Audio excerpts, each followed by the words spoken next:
Hello, and welcome to Poarch. Hi, welcome to Poarch. Chi. Welcome to our home. Ours is a vibrant nation. One that has endured for generations. And will continue to endure for generations to come. When I think of Poarch Creek Indians, I think about the people that struggled and had to work so hard and were forgotten, and the tenacity and the absolute perseverance and the faith of these people to survive the incredible odds that were against them. We was poor, we didn't have anything, and we've been treated bad, but thank God we still here. We're still around. The community cared for each other and nobody had to ask for help, it was there. If you take the pictures where we were to where we are now, it's just an amazing journey. Amazing story to be told.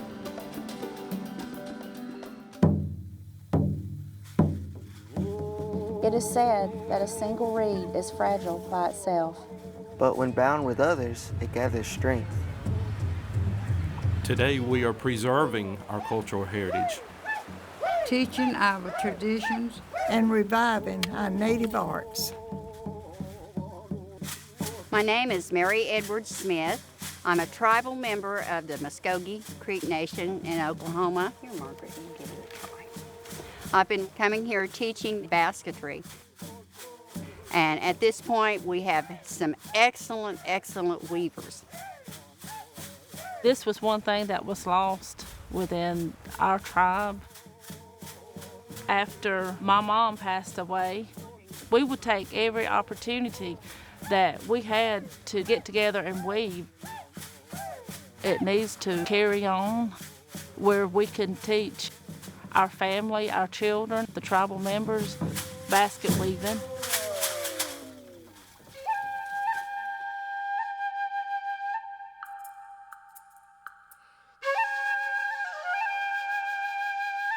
A long time ago, our ancestors came from the west, emerging from the mountains like ants from an anthill.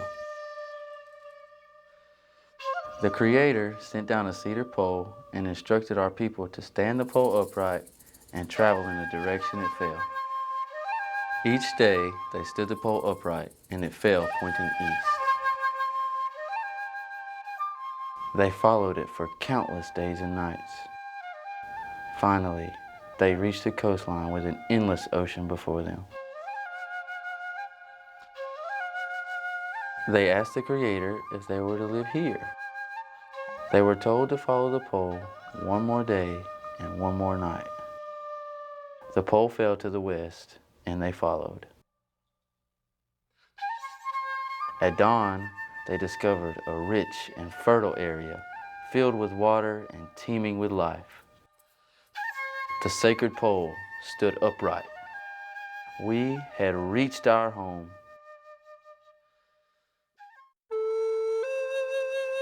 The Creek were agriculturalists, and they lived in towns up and down the rivers.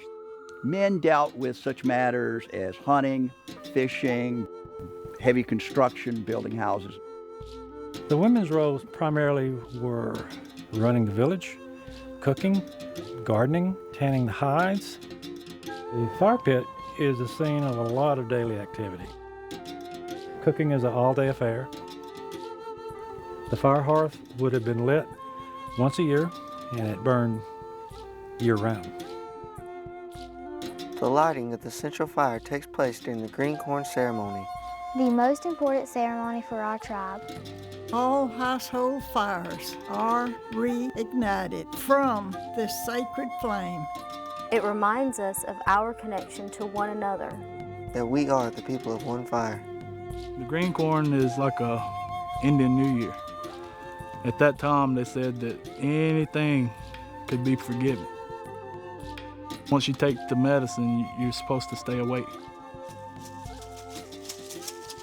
The stomp dance was made to help the night go by faster. When we demonstrate, we dance around an object like a ball pole. In ceremonial ground, you would be dancing around a fire.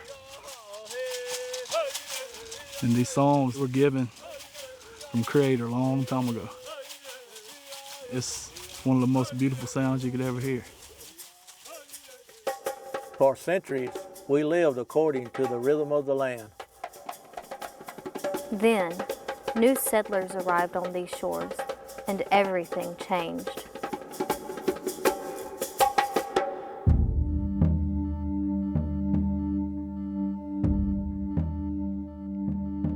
If you look at a map, where do the creeks sit? They sit smack in the center of the southern coastal plain. The English coming out of Georgia, trying to come around, the creeks are smack in the way. The French trying to go this way, they were up against it. They sat there in this position of power for a century and a half, and they affected the course of American history because they had become so powerful, so knowledgeable at playing off the political powers against one or another. We used their rivalry to our advantage, and our nation grew and prospered. But in the late 1700s, a new power emerged, the United States, and it wanted something we had, land. Our ancestors were divided. With the blessings of the Creek National Council, some Creeks moved to the southwestern corner of their traditional hunting lands to work with this new nation and peacefully settle the region. This settlement became known as the Tensaw. We are their descendants. In turbulent times, it is hard to live quietly. As American settlers clamored for more and more land, some Creeks began arming themselves for resistance. They became known as the Red Sticks. The large part of the Creek population didn't want to assimilate.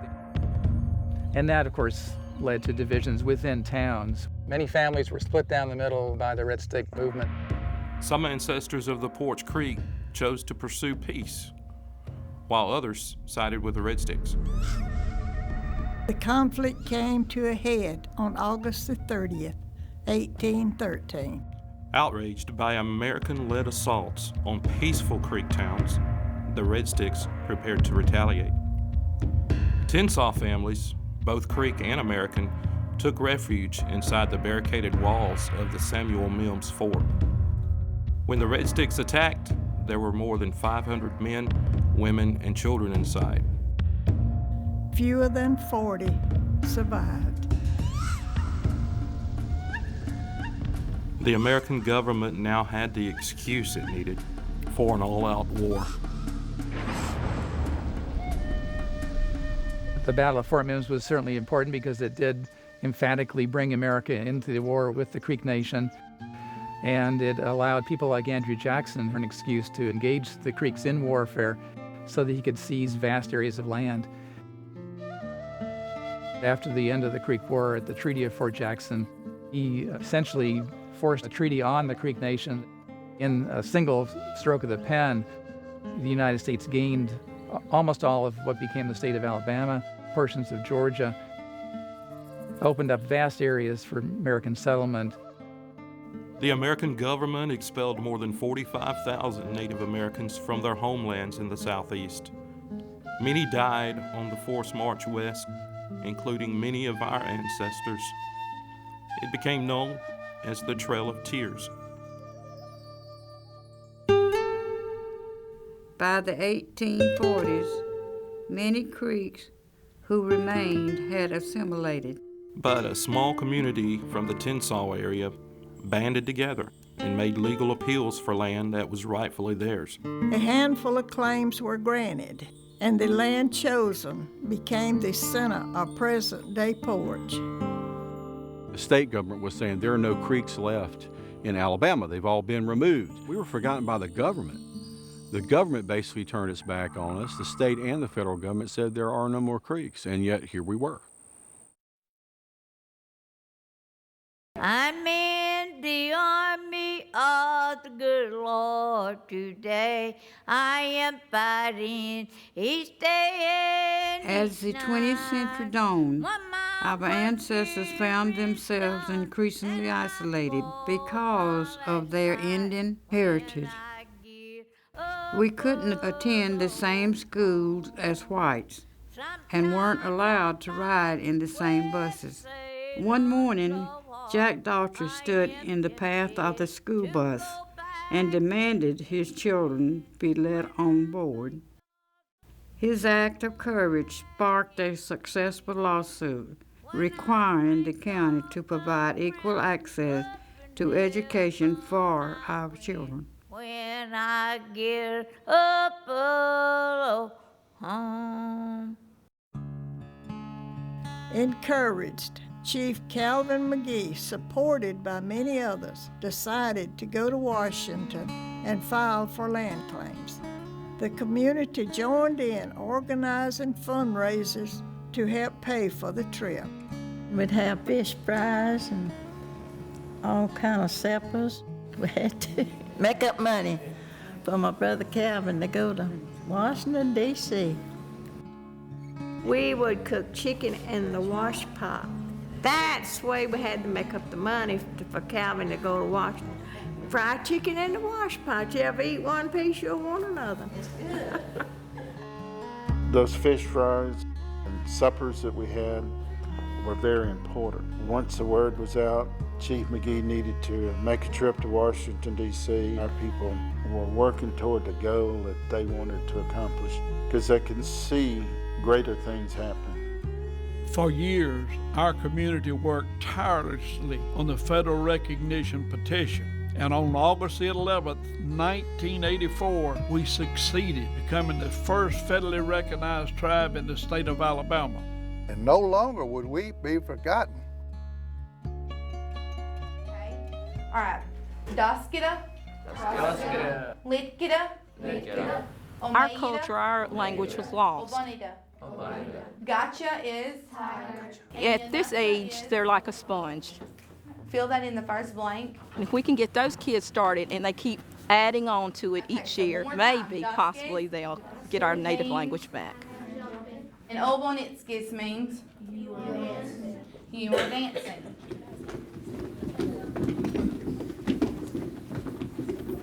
Today we're doing a skit showing how we make sofki. Sofki is a Native American dish that was used every day, and it's made out of flint corn, lye, and water. The kids has been working on this for 2 months. We promised them that after everybody learned their parts and got their parts down, we would let them taste the sofki. I hope that they desire, as much as I do, to see things revived on the tribe and maybe develop a desire to make it keep going. Look, it's got corn in it, just like our skin. I mean, this was a few ditches as a kid. I played in the ditches. There were dirt roads.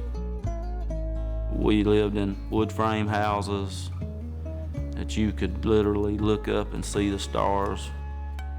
And now the infrastructure that we have, I never thought I'd see that in my lifetime at the tribe. I don't know if divine intervention, good Lord's had his hand on us. This tribe's very blessed. I saw my mom suffer trying to get us federally recognized. And now we're on the uphill swing, and I wish she had lived to see the results of what she worked so hard for. And I know she's smiling from heaven, saying that we made it.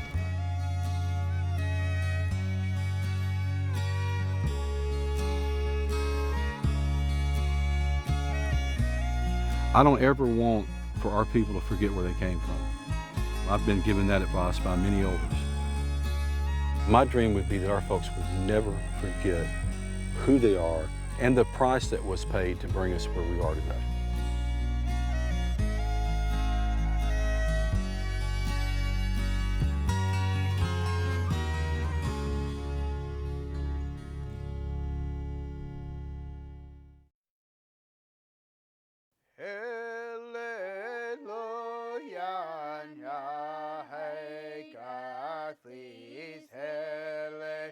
Hallelujah, hallelujah.